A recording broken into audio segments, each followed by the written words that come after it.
नमस्कार दोस्तों, स्वागत है आपका रिंकेश पुरानी चैनल में। दोस्तों आज हम लोग देखने वाले हैं IBS यानी कि इरिटेबल बाउल सिंड्रोम। तो जो पहले के हमने टॉपिक देखे, एक तो क्रॉन्स डिसीज और अल्सरेटिव कोलाइटिस, ये लगभग उससे एक कनेक्टेड टॉपिक है, या हम लोग ये कह सकते हैं ये उसी के ही हिस्से हैं। मतलब जो दो पहले टॉपिक देखे हैं वो लगभग इसके ही एक हिस्से हम लोग कह सकते हैं। तो सिंड्रोम मतलब क्या होता है? सिंड्रोम मतलब एक ग्रुप ऑफ सिम्टम्स, या फिर कह सकते हैं कि group of sine and symptoms, कि जो सिम्टम्स हमें दिखाई दे रहे हैं वो ग्रुप उसका है। मतलब जो ऐसे हैं सिम्टम्स जो कि दोनों अपोजिट सिम्टम्स हैं, मतलब डायरिया और कॉन्स्टिपेशन ये दोनों एक अपोजिट सिम्टम्स हैं। तो दोनों अगर एक साथ अगर हो रहे हैं एक समय के बाद एक ही व्यक्ति में और बार बार ये हो रहा है तो उसे एक सिंड्रोम के कैटेगरी में जो है वो लाया जाता है। तो ये जो हमने जो सीरीज शुरू किया है, ये हमने शुरू किया है कि जो जीआई ट्रैक्ट से रिलेटेड प्रॉब्लम होती है, एनल साइड से जो प्रॉब्लम होती है, उसको ही हम लोग अभी ये कंटिन्यू कर रहे हैं। ठीक है, तो इरिटेबल बाउल सिंड्रोम तो पहले भी हमने देखा है। अल्सरेटिव कोलाइटिस, उसमें क्या होता है कि जो कोलॉन्स रहते हैं, मतलब जो लार्ज इंटेस्टाइन रहते हैं, उससे रिलेटेड समस्या हमने देखी। क्रॉन्स डिसीज में हमने क्या देखा कि जीआई ट्रैक्ट से रिलेटेड जो समस्या है, जो कि अल्सरेटिव कोलाइटिस का ही एक एडिशनल पॉइंट था, तो वो हमने देखा और उसमें जो मेन डिफरेंस था वो हमने कल के वीडियो में, पहले के वीडियो में जो है वो समझ लिया। अब इरिटेबल बाउल सिंड्रोम जो रहता है उसमें असल में होता क्या है, ये कितने टाइप्स का रहता है, कौन से इसके कॉजेस रहते हैं, कौन से पोटेंशियल कॉजेस रहते हैं, या कौन सी ऐसी चीजें जो इसको ट्रिगर कर रही हैं, जो सिम्टम्स को ट्रिगर करती हैं। ट्रिगर करना मतलब क्या होता है कि ऐसी चीजें जो कि डायरेक्टली उस सिम्टम्स के लिए रिस्पॉन्सिबल नहीं रहती हैं, लेकिन उस सिम्टम्स को ट्रिगर करती हैं ताकि सिचुएशन और वर्स हो जाती है। मतलब आज अगर मुझे 1% दर्द हो रहा है तो कुछ ऐसी चीजें मैंने खा ली या ऐसी चीजें मैंने पी ली जिसकी वजह से वो सिम्टम्स और ट्रिगर हो जाते हैं, तो वो 1% का जो दर्द था मुझे वो 5% हो जाएगा, 10% हो जाएगा, वो ट्रिगर हो जाएगा, स्टिमुलेट हो जाएगा वो। और ठीक है, उसके बाद हम लोग देखेंगे कुछ रिस्क फैक्टर है क्या, उसके बाद इसका जो डायग्नोसिस है, ट्रीटमेंट है, वो हम सिंपल तरीके से आज समझने वाले हैं। तो syndrome it is a group of symptoms that affects your digestive system. एक ऐसे सिम्टम्स हैं जो ग्रुप में आते हैं, कलेक्टिव होकर आते हैं, जिसकी वजह से आपका डाइजेस्टिव सिस्टम जो है वो डिस्टर्ब होता है। जैसे कि उदाहरण के तौर में डायरिया और कॉन्स्टिपेशन आ गया, या फिर दोनों एक साथ आ गए। कभी कॉन्स्टिपेशन हो रहा है, थोड़ी देर बाद फिर से डायरिया हो रहा है, तो ऐसी सिचुएशन जब वर्स हो जाती है तब उसे कहा जाता है सिंड्रोम, मतलब जो एक ग्रुप ऑफ सिम्टम्स हो जाता है। क्रैम्प होगा, एब्डोमिनल पेन होगा, आपको काफी ज्यादा दर्द होगा एब्डोमिनल एरिया में, क्रैम्प्स आना शुरू हो जाएंगे, मरोड़े आना जिसे हम लोग कहते हैं, वो शुरू हो जाती हैं। ठीक है, तो इस तरीके के सिम्टम्स जब दिखते हैं, वो फ्रीक्वेंटली दिखते हैं, तो उसे एक सिंड्रोम कैटेगरी में लाया जाता है। और ये स्टमक से रिलेटेड है, तो इसलिए इरिटेबल बाउल, जो बाउल मूवमेंट जिसे हम लोग कहते हैं, वो उससे रिलेटेड जो नाम है इसे दिया गया है। मतलब जो मोमेंट इससे अफेक्ट हो रही है, जो फूड आगे बढ़ रहा है वो अफेक्ट हो रहा है, तो वो डायरिया के थ्रू निकल जा रहा है, तो फिर कॉन्स्टिपेशन के थ्रू तकलीफ दे रहा है, तो वो जो बाउल मूवमेंट होनी चाहिए, जो प्रॉपर एक सिग्निफिकेंट तरीके से होनी चाहिए, जो अंदर के जो सीलियाज रहते हैं, हेयर लाइक स्ट्रक्चर, जिसपे मैं अलग से वीडियो ऑलरेडी बना चुका हूं, चैनल पे आप देख सकते हैं, वो अगर डिस्टर्ब हो रहा है तो उसे इरिटेबल बाउल जो से सिंड्रोम जो है वो कहा जाता है। IBS इज कैटेगराइज, अभी हम देखते हैं कि टाइप्स क्या है, उसके कितने कितने रूपांतरण है उसके types. IBS is categorize based on how your stool poo, that is poo, look on the day when you are having the symptoms flare up. अब मैंने फ्लेयर अप और रिमिशन ऑलरेडी पहले समझा दिया है। फ्लेयर अप एक ऐसी condition होती है जिस समय जो सिम्टम्स रहते हैं वो पीक पे रहते हैं, यानी काफी ज्यादा एक कंडीशन होती है, वर्स हो जाती है, सिम्टम्स काफी ज्यादा देखने को आपको मिलते हैं, तो आपको काफी दर्द महसूस होता है, काफी तकलीफें जो है वो एक साथ होती हैं। जब आप कॉन्सेंट्रेट नहीं कर पाते हैं, हो सकता है आप थोड़ा सा डिप्रेशन में भी चले जाए, तो फ्लेयर अप कंडीशन रहती है, मतलब उस कंडीशन को फ्लेयर अप कहा जाता है। सिम्टम्स काफी ज्यादा देखने को मिलते हैं। रिमिशन एक ऐसी कंडीशन है जिसमें कोई सिम्टम्स नहीं है, कोई दर्द नहीं है, कुछ नहीं, हम नॉर्मल जिंदगी जी रहे हैं। तो ये flare up, remission, flare up, remission कोई कंडीशन में रिवर्स साइकिल की तरह चलता रहता है। कभी कभी काफी ज्यादा होता है, कभी वो रिलैक्स होता है, ज्यादा रिलैक्स, तो फ्लेयर अप रिमिशन इसे कहा जाता है। तो इसको कैटेगराइज किस तरीके से किया है कि जब आपके फ्लेयर अप कंडीशन है, जब सिम्टम्स काफी हाई लेवल पे हैं, उस दिन आपका जो पू है, जो पॉटी है, वो कैसा उसका नेचर है। ठीक है, तो most people with IBS have normal bowel movement on some day and abnormal on other day. Abnormal days define the kind of IBS you have. IBS अगर किसी व्यक्ति को है तो उसे नॉर्मल बाउल मूवमेंट होता है रेगुलर देखा जाए तो, पर जब फ्लेयर अप कंडीशन आ जाती है तो उसकी बॉवेल मूवमेंट काफ़ी डिस्टर्ब हो जाती है। और उस बॉवेल मूवमेंट डिस्टर्ब होने की वजह से जो पू निकलता है, जो पॉटी निकलती है, वो उसका जो रूप रहता है वो अलग रहता है। तो उस रूप के हिसाब से आईबीएस को कैटेगराइज किया गया है, खास करके पॉटी के रूप के। सबसे पहले आईबीएस विद कॉन्स्टिपेशन, यानी कि आईबीएस सी उसे कहा जाता है। Most of your poo is hard and empty, तो हार्ड एंड लंपी। तो कॉन्स्टिपेशन पता है सबको, कब्जी पता है कि जब कब्जी होती है तो किस तरीके का पू निकलता है, पॉटी जो है निकलती है, काफी ड्राई निकलती है और काफी सॉलिड नेचर जैसा जो है वो ज्यादा रहता है, सेमी सॉलिड नेचर काफी कम रहता है, उसमें काफी पेन भी होता है पॉटी करने में, ठीक है। तो उसे कैटेगराइज किया गया है आईबीएस सी, मतलब जब फ्लेयर अप सिम्टम्स है, मतलब जब सिम्टम्स काफी ज्यादा मात्रा में है, सिचुएशन वर्स है, उस कंडीशन में जब आप पोटी कर रहे हो तो वो पोटी का नेचर कैसा है उस हिसाब से। वहीं आ जाओ आईबीएस विद डायरिया, अगर आपकी फ्लेयर अप कंडीशन है तो उसमें जो पोटी हो रही है वो डायरिया से रिलेटेड है, मतलब पूरा पीला पानी जो है वो निकल रहा है, बैक टू बैक निकल रहा है। तो most of your poo is loose and watery, loose रहेगा मतलब सेमी सॉलिड भी नहीं रहेगा, हार्ड भी नहीं रहेगा, एकदम लूज रहेगा, साथ ही उसमें पानी जो है वो ज्यादातर पानी के जैसा उसका नेचर जो है वो रहेगा। IBS with mix bowel habit, IBS M उसे जो है वो कहा जाता है। You have both hard and the lumpy bowel movements and loose and watery movements, तो आपको दोनों रहेगा। अब देखो, आपने शायद नोट किया होगा किसी बच्चे को, या फिर किसी आपने भी अपने ऊपर कभी देखा होगा, खास करके हम लोग बच्चे में देखते हैं क्योंकि बच्चे कहीं भी पोटी कर लेते हैं, बड़े मोस्टली जो है बाथरूम इस्तेमाल करते हैं। तो पोटी जब निकलती है तो पोटी हार्ड और सॉलिड भी रहती है, मतलब सेमी सॉलिड नेचर भी रहेगा, सराउंडिंग उसके पानी भी रहता है, पीले कलर का जो पानी रहता है वो भी रहता है, मतलब पोटी भी है और पानी भी है, दोनों एक साथ जो है वो देखने को मिलते हैं। तो ऐसी कंडीशन है तो उसे आईबीएस एम कहा जाता है, यानी कि मिक्स्ड बॉवेल मूवमेंट, मिक्स है ये कंडीशन, ठीक है। The differences are important, certain treatments only work for the specific type of IBS. अब देखो, कॉन्स्टिपेशन से रिलेटेड रहेगा तो कॉन्स्टिपेशन की ट्रीटमेंट देंगे तो वो प्रॉपर ट्रीटमेंट करेगी ना। लेकिन अगर बंदे को डायरिया है और हम लोग डायरिया की ट्रीटमेंट फिर से देना शुरू कर दिया, मतलब ऐसी ट्रीटमेंट दे रहे हैं जिससे डायरिया और स्टिमुलेट हो जाए, कॉन्स्टिपेशन अगर होता है तो ऐसी दवाई दी जाती है कि ताकि जो आपका पॉटी है वो लूज हो जाए। लेकिन अगर मुझे पता ही नहीं है कि आपका पू जो है वो कैसी क्वांटिटी है, अगर डॉक्टर को पता ही नहीं है तो वो क्या करेगा कि कोई भी ट्रीटमेंट जो है वो दे देगा फिलहाल। तो ऐसा नहीं होता है, प्रॉपर इसलिए डायग्नोसिस होता है। इसीलिए डायग्नोसिस इंडस्ट्री आज सबसे ज्यादा बढ़ती जा रही है, क्योंकि हर चीज का प्रॉपर डायग्नोसिस होने के बाद ही ट्रीटमेंट जो है वो रिकमेंड की जाती है, डिपेंडिंग अपॉन योर जो सिम्टम्स, आपकी हिस्ट्री, आपका जो हर चीज दिख रही है उसके हिसाब से ट्रीटमेंट दी जाती है। इसीलिए डायग्नोसिस इंडस्ट्री आज सबसे ज्यादा बढ़ती जा रही है हमारे मेडिकल फील्ड में देखा जाए तो। कॉजेस क्या है? The exact cause of IBS is unknown, researchers के हिसाब से इसका एग्जैक्ट कॉज पता नहीं है। ये ऑटो इम्यून डिसीज को भी इसको कैटेगराइज नहीं किया गया, जैसे कि पहले के दो टॉपिक जो है हमारे, जो इरिटेबल बॉवेल अल्सरेटिव कोलाइटिस और क्रॉन डिसीज जो था वो उसको ऑटो इम्यून डिसीज से रिलेटेड किया गया था। लेकिन इसमें ऐसा कुछ हाईलाइट नहीं किया गया है कि ऑटो इम्यून डिसीज के कारण भी यह होता है या नहीं होता है, क्योंकि इसमें एग्जैक्ट कॉज पता ही नहीं है। ऑटो इम्यून के कारण होता है कि यह पता ही नहीं है, ठीक है। But they classified it as a neuro gastrointestinal, that is GI disorder. देखो, नर्वस सिस्टम क्या करता है, हमने पहले समझा कि अगर कहीं पे दर्द है, चोट है या कुछ भी अगर कोई मूवमेंट हो रही है, जैसे कि यहाँ पे मच्छर ने काटा, तो जब मच्छर यहाँ पे काटेगा तो यहाँ से एक इंपल्स जाएगा ब्रेन की तरफ, वहां से एक रिप्लाई आएगा, तो मैं यहाँ पे हाथ देकर उसको हटाऊंगा या फिर उसे रब करूंगा, तो ये मेरा एक उस पर रिएक्शन रहेगा।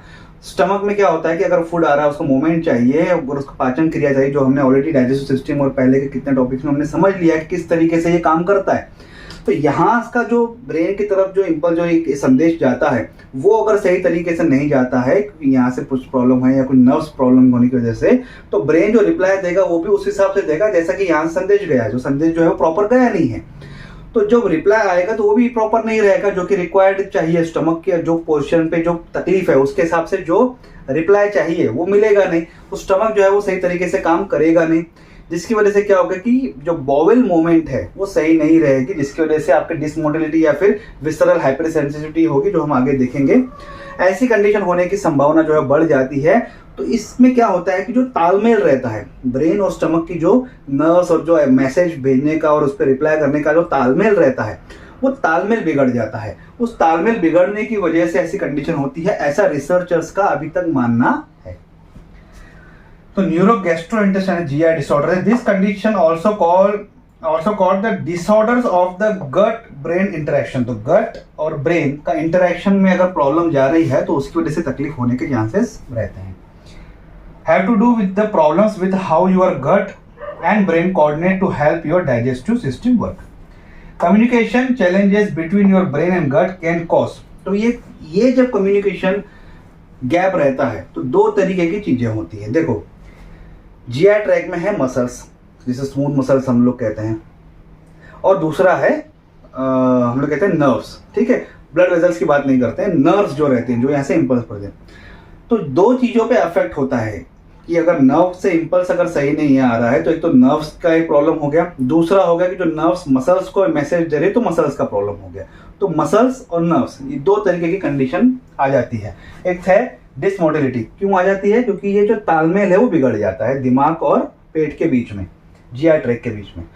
You may have the problems with how your GI muscle contract and move food through your GI tract. The colon muscle tend to contract more in the people with IBS. Their contraction cause cramp and pain.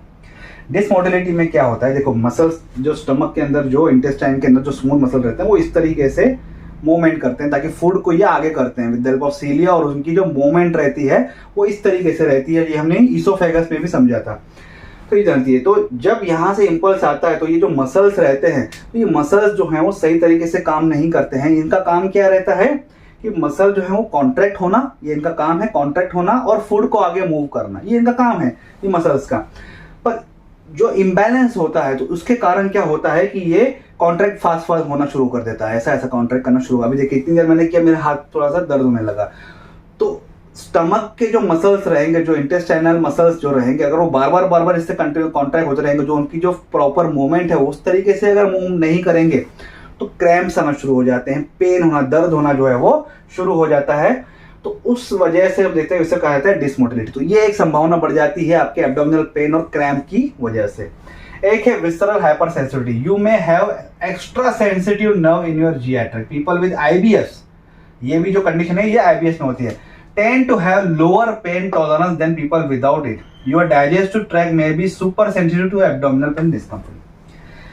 आपने देखा होगा कई लोग कहते हैं मेरी skin sensitive रहती है, थोड़ा सा मौसम बदला नहीं, थोड़ा सा ये हुआ तो मुझे इरिटेशन होता है। तो ये हाइपर सेंसिटिव नर्व्स रहती हैं, मतलब थोड़ा सा उसमें इरिटेशन ज़्यादा होगा, थोड़ा सा हो गया तो इरिटेशन होना शुरू हो जाता है। नर्व्स काफ़ी ज़्यादा हाईली सेंसिटिव रहती हैं, हाइपर सेंसिटिव जिसे कहा जाता है। तो ऐसा ही क्या होता है, स्टमक के अंदर जो नर्व्स रहती हैं वो हाइपर सेंसिटिव रहती हैं, थोड़ा सा भी दर्द बर्दाश्त नहीं कर सकती। थोड़ा सा मोमेंट में दर्द हुआ तो वो इस हद तक इंपल्स ब्रेन में जाता है कि काफ़ी ज़्यादा दर्द हो रहा है, तो वो फिर रिप्लाई भी वैसा आता है, तो फिर आपको सहन नहीं होता है, तो वो नर्व जो है वो हाइपर सेंसिटिव हो जाती है। आईबीएस पेशेंट में उनमें जो है वो नर्व्स काफ़ी ज़्यादा हाइपर सेंसिटिव रहती है एज कंपेयर टू नॉर्मल व्यक्ति जिनमें आईबीएस नहीं है। ठीक है, इसकी वजह से आपको एब्डोमिनल पेन और डिस्कम्फर्ट जो है वो काफ़ी ज़्यादा बढ़ जाता है। ये हमने देखा अभी तक कॉज, भाई ये ब्रेन और गट में इम्बैलेंस की वजह से ये माना गया है कि ऐसा होता है, इसकी वजह से ऐसे सिम्टम्स जो हैं वो देखने को मिलते हैं। अभी तक रिसर्च का कंक्लूजन यही निकला है। ठीक है, अदर पोटेंशियल कॉजेस क्या होते हैं? Gut bacteria, type of the bacteria are different in the IBS patient than without it. This altered bacteria contribute to symptoms. Bacteria का काम है पाचन करना, जिसे गुड बैक्टीरिया कहते हैं, जो हमारे स्टमक में रहते हैं।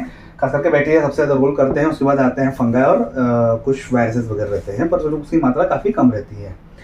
जो बैक्टीरियाज रहते हैं सबसे ज़्यादा इनका ही रोल रहता है। तो जो बैक्टीरियाज आईबीएस पेशेंट में पाए गए हैं उनकी जो रूपांतरण रहता है, जो शेप रहे कह लो, या उनकी जो वर्किंग करने का तरीका है वो अलग पाया जाता है ऐसे पेशेंट्स में से जिसमें आईबीएस नहीं होता है।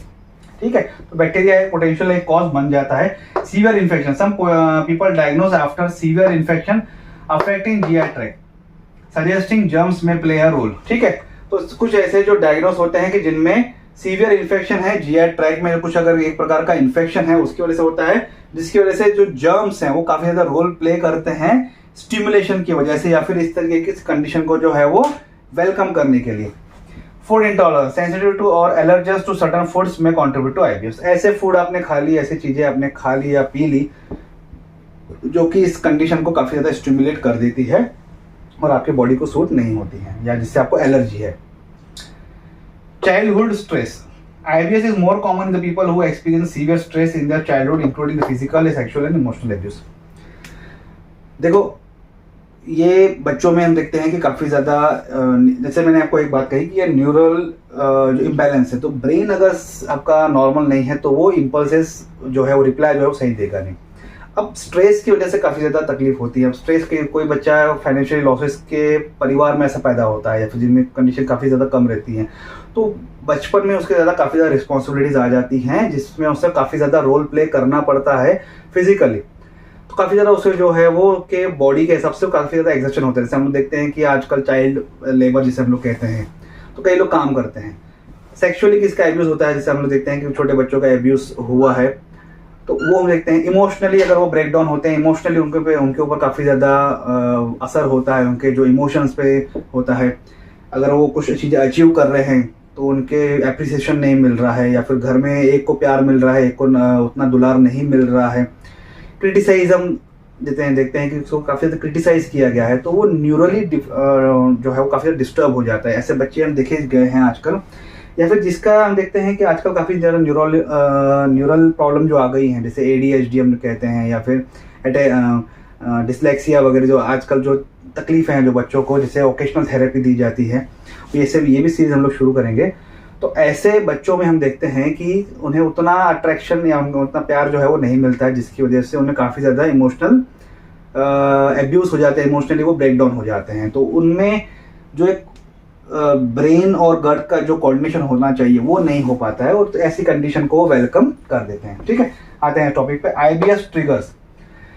ट्रिगर मैंने पहले बताया कि ऐसी चीज़ें हैं, ऐसा खान पान है, ऐसी मूवमेंट, ऐसी एक्टिविटी है जो कि उस कंडीशन के लिए रिस्पॉन्सिबल नहीं है, लेकिन उसके लिए जो सिम्टम्स रहते हैं उस सिम्टम्स को ट्रिगर कर देते हैं। जैसे मैंने पहले ही बताया आपको शुरुआत में कि अगर मुझे 1% तकलीफ है और मैंने कुछ ऐसा खाना खा लिया, ऐसा ड्रिंक पी लिया जो कि इस कंडीशन में सूट नहीं करता है, उस कंडीशन को और वर्स कर देगा, तो वो तकलीफ मेरी 1 से 10% हो जाएगी, 10 से 20% हो जाएगी, जस्ट बिकॉज कि मैंने ऐसी चीज़ें खाई जिन्होंने सिम्टम्स को ट्रिगर कर दिया। ठीक है, certain things trigger the symptoms. Trigger doesn't cause any condition itself, but it can cause or worsen symptoms. Flare up common trigger includes periods के टाइम पर हम देखते हैं कि फीमेल्स में काफ़ी ज़्यादा हार्मोनल चेंजेस होते हैं, मसल्स क्रैम्पिंग या फिर जैसे हम पेन ज़्यादा होता है, तो वो चीज़ें और स्टिमुलेट करती हैं ऐसी चीज़ों को। और बाय द वे मैं आपको एक चीज़ बता दूं कि ये जो कंडीशन है IBS इरिटेबल बाउल सिंड्रोम, ये फीमेल्स में काफ़ी ज़्यादा देखने को मिलती है एज कम्पेयर टू मेल्स। 100 लोग अगर IBS डिटेक्ट होते हैं तो उसमें 65% आप फीमेल्स देखेंगे और 35% जो है वो आप मेल को देखने को मिलेगा। सर्टन फूड्स, ग्लूटेन फूड, ऐसे फूड जिसमें ग्लूटेन की मात्रा ज़्यादा है, कुछ टॉपिक्स में मैंने पहले ही बताया है, पर ग्लूटेन पे हुआ अगर पॉसिबल तो ग्लूटेन पे अलग से हम लोग टॉपिक लेंगे। तो ग्लूटेन फूड अगर ज़्यादा ले रहे हैं, गैसी मेकिंग फूड एंड ड्रिंक्स, ऐसे खाद्य पदार्थ, ऐसे पेय पदार्थ आप ले रहे हैं जिसमें गैसेस बन रहे हैं, जैसे कि कोई सोडा हो गया, कोई जूसेस हो गया, कोई ऐसा आपने खाना खा लिया जिससे आपको नहीं सूट होता है, जिससे आपको गैस ज़्यादा हो जाती है, तो ऐसी चीज़ें जो है वो ट्रिगर करती हैं सिम्टम्स को। स्ट्रेस, जैसे मैंने पहले बताया, नर्वस सिस्टम, एंग्जियस स्टमक जो है, तो स्ट्रेस अगर आप ज़्यादा ले रहे हैं तो उसके कारण ये होता है। और अगर स्ट्रेस के कारण ये अगर हो रहा है तो उस कंडीशन में 2 नाम दिए गए हैं इस कंडीशन को। एक तो है नर्वस स्टमक, स्टमक जो है वो नर्वस हो गया है, या एंग्शियस स्टमक, स्टमक जो है वो एंग्शियस, घबराया हुआ है, परेशान जो है वो स्टमक है। तो स्ट्रेस के कारण अगर ये हो रहा है तो उससे स्टमक को 2 नाम जो है वो दिए गए हैं। ठीक है, रिस्क फैक्टर फॉर IBS के लिए कौन से रिस्क फैक्टर हैं, तो यही आप देख सकते हैं कि जो पोटेंशियल कॉज, जैसे स्ट्रेस हो गया, कोई फूड हो गया, या आप जैसे कि एनवायरनमेंट हो गया, इमोशनल डिस्ट्रेस हो गया, तो यही एक रिस्क फैक्टर जो है वो बनते हैं IBS के लिए। सिम्टम्स क्या है, सिम्टम्स में अपीयर फ्रीक्वेंटली और they may occur during the flare up. In other words, you don't have always experience the symptoms. Instead, symptoms may go away. At other times, the symptoms may return. तो ये मैंने जैसे आपको पहले बताया कि ऐसी कंडीशंस में फ्लेयर अप और रिमिशन 2 चीज़ें जो रहती हैं। फ्लेयर अप में सिम्टम्स काफ़ी समय तक रहते हैं, काफ़ी वर्स हो जाते हैं। रिमिशन में आपको कुछ महसूस नहीं होता है, एकदम नॉर्मल आप जीते हैं, कुछ आपको सिम्टम्स नहीं, कुछ पेन नहीं, कुछ नहीं, आपको लगता है कि मैं ठीक हो गया हूँ, पर एक साइकिल के बाद फिर से वो आ जाते हैं। फिर या तो फ्रीक्वेंटली रहेगा तो फिर एक साइकिल के बाद वो आता रहेगा। क्या सिम्टम्स रहेंगे, एक तो एब्डोमिनल पेन रहेगा, क्रैम्प यूजुअली रिलेटेड टू पू। तो जब आप पॉटी करते हैं, जब ऐसी कंडीशन में जब आपको पू आता है, तो उस टाइम पे जो एब्डोमिनल पेन जो रहता है, या फिर हम देखते हैं कि जो क्रैम्प्स वगैरह जो हैं वो ज़्यादा महसूस होते हैं एज कम्पेयर टू नॉर्मल व्यक्ति जिसमें IBS नहीं है। एक्सेस गैस एंड ब्लोटिंग, जैसे जो गैस जो है वो सब व्यक्ति को होता है, सभी को गैसेस होते हैं, कई लोग खुल के उसे एक्सप्लोर करते हैं, कई लोग जो है वो आराम से जो है वो उस गैसेस को निकालते हैं। तो गैसेस ज़्यादा हो जाना, तो एक नॉर्मल जो गैस हो जाती है खाना खाए थोड़ा सा गैस वगैरह जो होता ही है, जो कि केमिकल रिएक्शन के द्वारा वो होता ही है, तो वो एक्सेस हो जाना, काफ़ी ज़्यादा ऐसा पेट भरा लेना और ब्लोटिंग महसूस होना, यानी कि देखते हैं कि जो यहाँ से गड़गड़ गड़गड़ गड़गड़ महसूस होता है, यहाँ से गड़गड़ गड़गड़ महसूस होता है, तो इस ब्लोटिंग, इसको जो कहते हैं ब्लोटिंग करना, या फिर आपको थोड़ा सा ऊपर की तरफ ऐसा लगेगा, थोड़े डकार जैसा ऐसा महसूस होगा, तो ऐसी कंडीशन ज़्यादा हो जाना, मात्रा इसकी ज़्यादा बढ़ जाना, तो ये उसके सिम्टम्स हैं, डायरिया, कॉन्स्टिपेशन या फिर बोथ। तो इसमें पहले ही देखा कि सिंड्रोम है तो डायरिया रहेगा या तो फिर कॉन्स्टिपेशन रहता है, फिर दोनों भी रह सकते हैं, तो ये ग्रुप ऑफ सिम्टम्स रहेगा। म्यूकस इन योर पू में लुक वाइटिश, तो जो वाइट जो पू निकलता है उसके सराउंडिंग में आपको सफ़ेद पानी जैसा दिखेगा, आपको इसे कह सकते हो थोड़ा सा कि जो सलाइवा जैसा आपको दिखेगा, तो वो थोड़ा सा वाइटिशनेस ज़्यादा रहेगा, दूध के जैसा भी जो है वो थोड़ा वो देखने को मिलता है, तो असल में दूध होता नहीं है, वो म्यूकस रहता है। Feeling like you are unstable to empty your bowel after pooing, आपने पोटी करके आ गए, फिर भी आपको ऐसा लग रहा है कि यार नहीं मैंने पोटी किया नहीं है और मुझे कुछ तकलीफ है और मुझे फिर से जाना पाएगा, जाने के बाद फिर से आपको आता नहीं है, तो आपका पेट खाली तो हो गया पर आपको महसूस नहीं हो रहा है कि मेरा पेट खाली हो गया। डायग्नोसिस, डिटेल्ड मेडिकल हिस्ट्री, आपकी डायग्नोसिस के दौरान जब आपको बिठाया जाएगा गैस्ट्रोएंटेरोलॉजिस्ट के पास, जो जीआई ट्रैक के स्पेशलिस्ट रहते हैं उसे गैस्ट्रोएंटेरोलॉजिस्ट कहा जाता है, तो उनके पास जब आप जाते हैं तो वो आपकी पूरी हिस्ट्री लेते हैं, ये कब से हो रहा है, क्यों हो रहा है, ऐसा कौन सा खाना खाया था, ऐसा कौन सी चीज़ें पीते हो जिसके बाद आपको लगता है, कुछ ट्रिगर बातें हैं वो पूछी जाती हैं, पोटेंशियल कॉज, आपके पास कोई स्ट्रेस है, कुछ बचपन में कुछ हुआ था, सब पूछा जाता है, फैमिली में किसको, माँ के साइड में किसी को हुआ है, बाप के साइड में किसी को हुआ है, घर में किसको है, तो देखा जाता है कि यूजुअली ये एक 15 से 20% लोगों को, प्रतिशत जो लोगों में देखा जाता है कि फैमिली में हिस्ट्री होने की वजह से ये हुआ है, ऐसा देखा जाता है, जबकि ये यहाँ पे कॉजेस पर अभी तक हाईलाइट किया नहीं है। तो वो चीज़ें फैमिली हिस्ट्री पूरी आपकी ली जाती है, सवाल जवाब किए जाते हैं, उसके बाद लैब टेस्ट, कुछ लैब टेस्टिंग जो है वो की जाती है, डॉक्टर अपने हिसाब से आपको रिकमेंड करते हैं कुछ लैब टेस्टिंग, ब्लड टेस्ट ये देखने के लिए कि आपका WBCs वगैरह बढ़ तो नहीं गए हैं, WBC यानी फाइटिंग जो हमारे सेल्स हैं वो बढ़ जाते हैं जब ऐसी कोई सिचुएशन रहती है, तो स्टूल टेस्ट करवाते हैं, अगर आपको कोई स्टूल का जैसे पोटी से रिलेटेड है तो स्टूल का टेस्ट करवाना ही जरूरी रहता है, उसमें बैक्टीरियाज भी दिख जाते हैं, साथ ही स्टूल का जो नेचर है वो पता चल जाता है।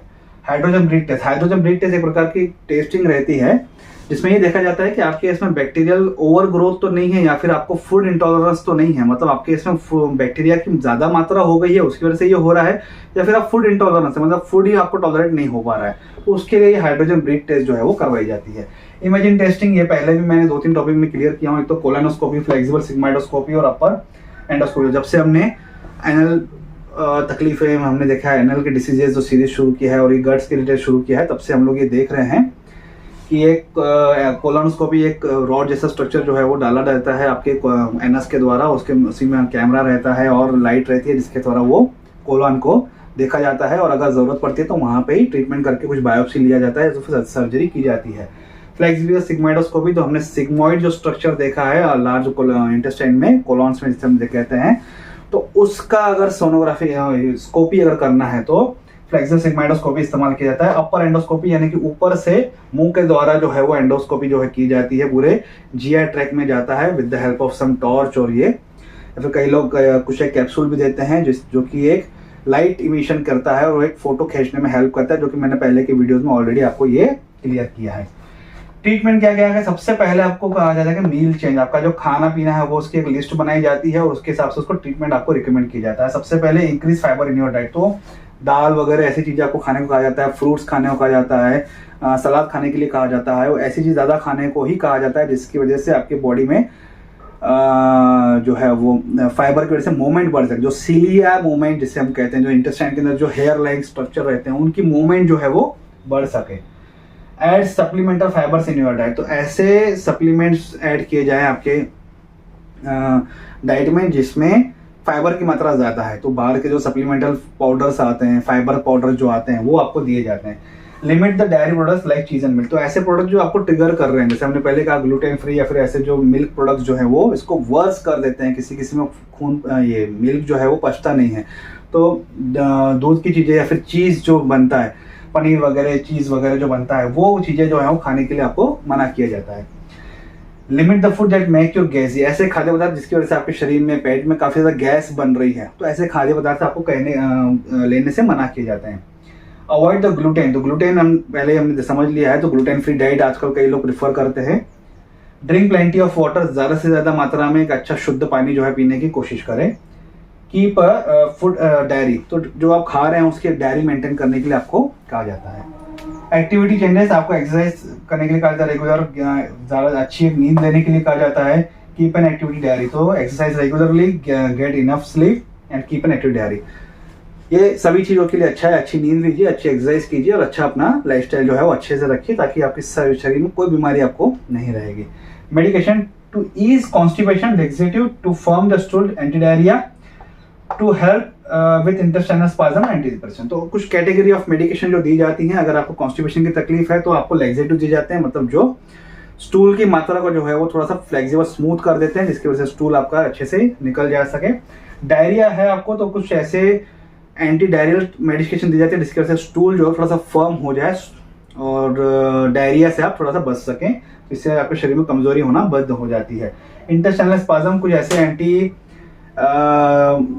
जो मरोड़े आती हैं, जो स्पाज्म आते हैं जो स्टमक में, उससे रोकने के लिए आपको कुछ मेडिकेशन जो है वो दिए जाते हैं। एंटी डिप्रेशन, ऐसी कंडीशन जब होती है तो आदमी थोड़ा बहुत डिप्रेशन हो जाता है।